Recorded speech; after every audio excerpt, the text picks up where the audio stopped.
Drug overdose. Yan ang lumabas sa pagsusuri ng Estados Unidos kaugnay sa pagkamatay ni Rustan's Executive Paulo Tantoco nitong Marso. Alamin natin yan sa Agenda Weekend Report ni Ivy Reyes. Namatay sa cocaine overdose si Rustan's Corporation heir Paulo Tantoco noong Marso. Iyan ang resulta ng toxicology report nito ayon sa Los Angeles County Coroner's Office. 4 na buwan ang mapabalita ang pagpanaw nito noong March 9 Philippine time, listed a significant condition ang posibleng komplikasyon sa puso sa accidental death ni Tantoco.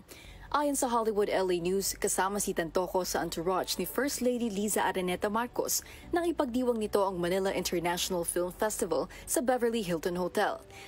Sa isang video sa social media account ng First Lady, present sa MIFF celebration, sina Senate President Cheese Escudero, Senate Pro Tempore Jingo Estrada, Tourism Secretary Cristina Frasco, MMDA Chairman Romando Artes at iba't ibang Pinoy celebrities.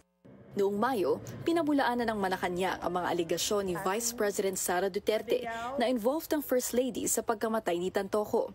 Sa kanya pala nang galing ang fake news. Siya pala ang source ng fake news na ito na pinapakalat.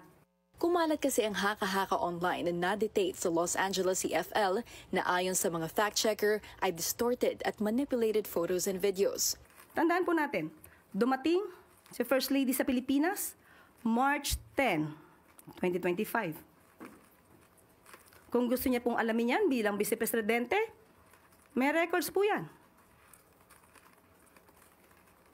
March 11, nagkaroon po ng event si First Lady with the representatives of Girl Scouts of the Philippines. That's May 11, 2025. Pwede po ba nating ipakita?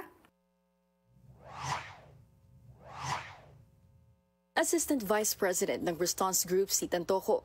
Dati rin siyang Chief Operating Officer ng Pacific Links Gulf Development at Chief Security and Procurement Officer ng Santa Elena Golden Country Estate.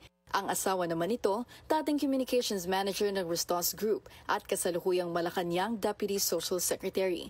Wala pang pahayag ang palasyo tungkol dito. Para sa Agenda Weekend, Ivy Reyes, Billionaire News Channel.